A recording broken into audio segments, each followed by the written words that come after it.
Bismillahirrahmanirrahim. Assalamu alaikum.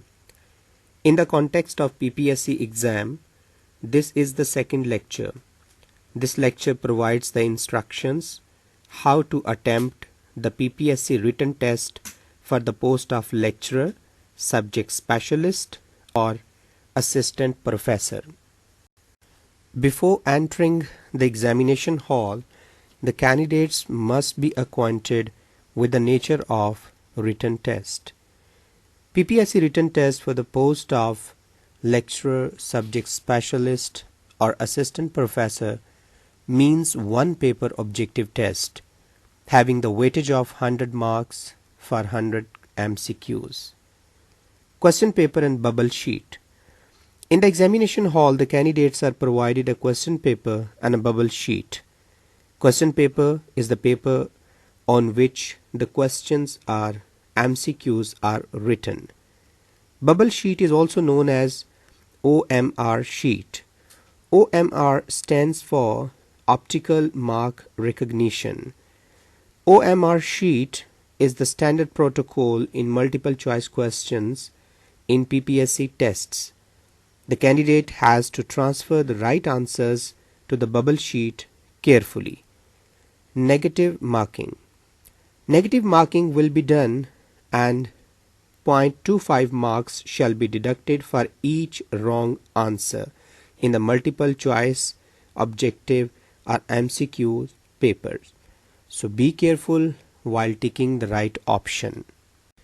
The candidates should have a clear difference between the passing marks and the qualifying marks. Passing marks for MCQ or objective paper are 40%, means if you get 40 marks out of 100, you will pass the written test. But it does not mean that you will be called for the interview. Only those candidates are called for the interview who qualify and meet the merit calculated by the commission for that particular post. The merit or qualifying marks for the written test vary according to the number of candidates and the number of seats. For example, the written test merit for the post of lecturer in English is often between 53 and 61.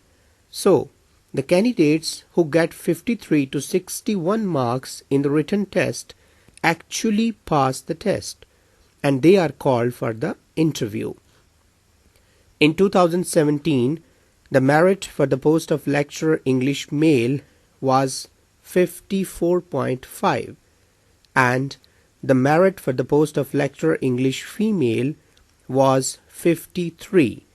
So, if you are applying for the post of English lecturer, you should make efforts to achieve at least 60 marks.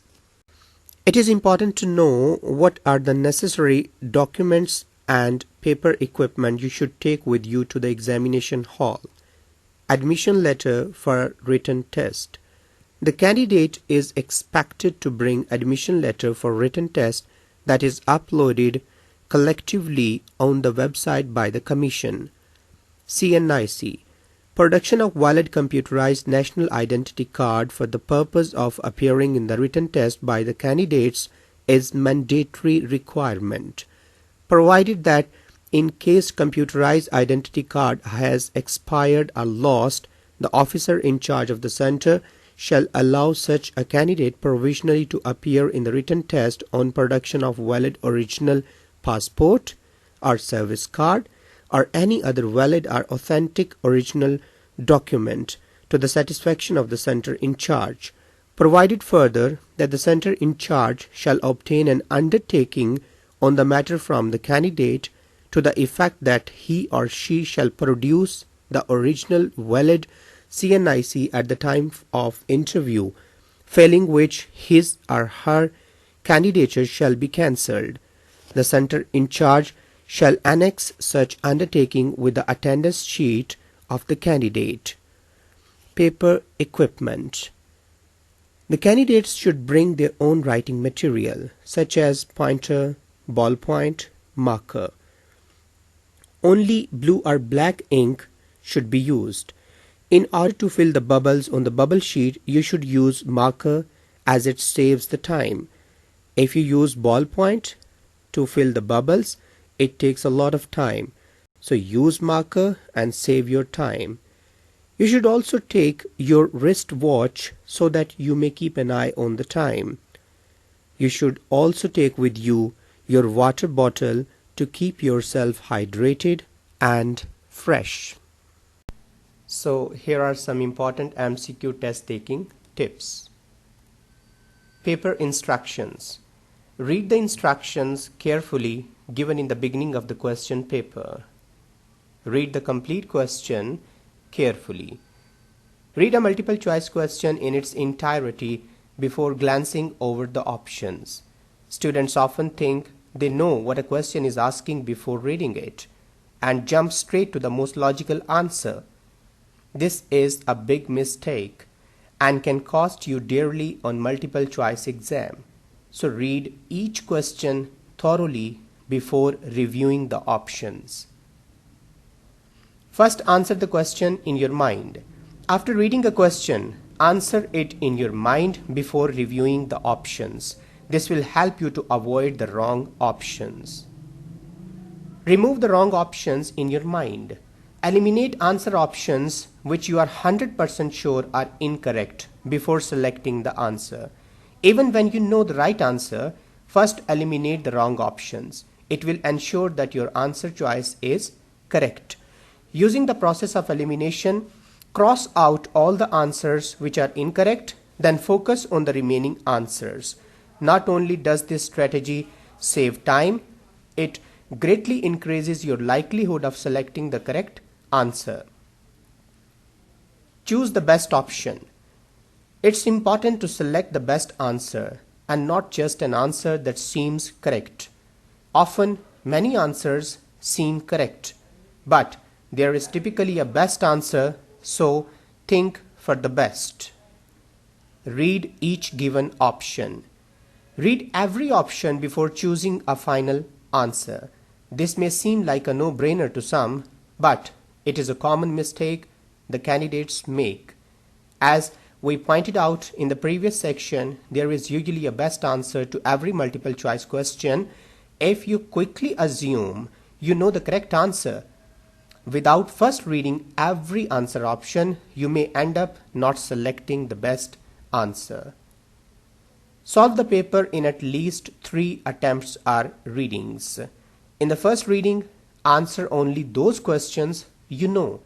If you are having difficulty answering a question, move on and come back to tackle it once you have answered all the questions you know, because it activates your mind and you are in a better position to answer the difficult questions. So, answering easier questions first can offer you insight into answering more challenging questions. Second reading. After answering the questions you know, give a second reading to your unanswered questions. Then, you will be in a better position to answer them as the first reading activates your mind and it begins to work more efficiently. Third reading. In the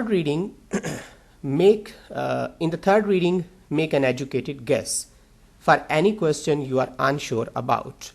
First, eliminate at least 1 or 2 incorrect answers and then try to guess the right option.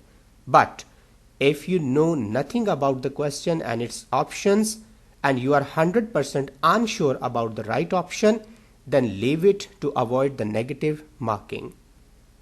First choice is often the best one. It is usually best to stick with your first choice, but not always. It is best to stick with the answer you first chose after reading the question. However, this does not mean your first answer choice is necessarily the correct answer choice.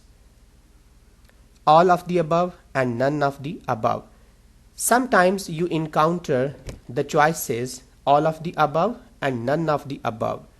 If you are sure any of the options is incorrect, then do not select all of the above. And if you are confident that at least one of the choices is true, then do not select none of the above. seemingly two correct answers. When two answers are correct in a multiple choice question with an option all of the above, then it is probably the correct choice to take all of the above. The positive option. If there are two options, one positive and one negative, then go for the positive one. In most of the cases, a positive option is true. The more information is often correct. It is very useful tip that the correct answer usually contains more information than the other options. The correct answers often appear to be long in length. So consider this point while making an educated guess. Follow these instructions in order to get good marks in your paper. It is very important to be careful while filling up the bubble sheet. So here are some instructions to fill computerized OMR answer sheet of PPSC. MCQ answer sheets are graded by a computer. Therefore, it is very important that the candidates read and understand the instructions thoroughly before coming for the test. Non-compliance may lead to improper result. MCQ answer sheet consists of 8 different sections. Number 1, candidate's particulars. In this section, the candidate will write name, father's name, post applied for, CNIC, and examination center. Number 2, instructions. In this section, instructions are given for the candidate for filling the answer box. Number 3, MCQ answer choices that are 1 to 100. There are a total of 100 questions. Each question has 4 choices from which candidate has to select the most appropriate answer.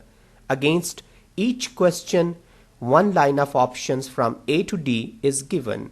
Mark the choice by filling in the appropriate box by making it dark with blue or black marker. For example, we have question number 1. Which is the capital of Pakistan? A. Lahore, B. Karachi, C. Islamabad, D. Peshawar.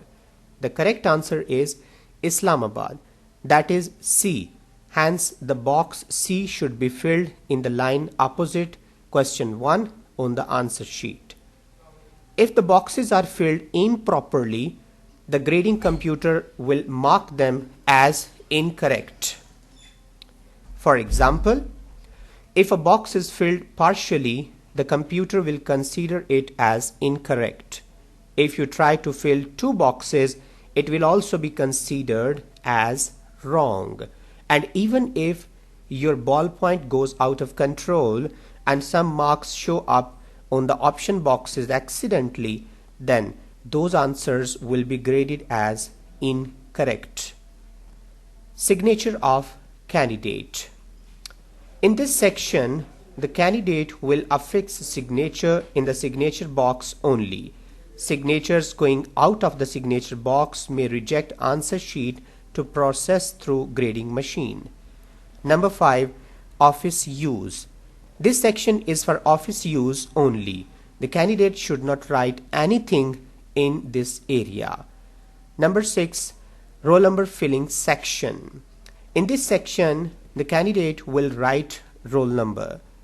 If your roll number is 1017, begin to fill the relevant boxes from the right side as shown on the screen. If your roll number is 57, fill it like this and not like this. Number 7, timeline. This section is computer graded area, so do not write anything extra in this area. Writing anything in this area may reject answer sheet to process through grading machine. Number 8, signature of supervisor. In this section, supervisor will affix signature. So this is all about to fill up the bubble sheet.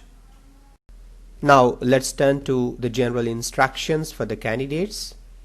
Use black or blue marker only. for solving the MCQ answer sheet. Use answer sheet for answering the questions. No answer will be acceptable if written on the question paper. Avoid any unnecessary mark or line on any area of the sheet. Use separate sheet for rough work if required. Do not accept any damaged sheet. Avoid accepting any sheet that has some writing on it. Do not damage the sheet while solving the paper. Do not fold the sheet or any corner of the sheet. Do not fill the box partially. Do not fill multiple options for any question. Do not write rough work on any side of the answer sheet. At the end of the test, please return this answer sheet along with the question paper. Failure to return the answer paper will make answer sheet ineligible and will not be marked. So these are some of the instructions you should follow if you want to score good marks in your PPSC exam. Thank you for listening to this lecture. Stay blessed.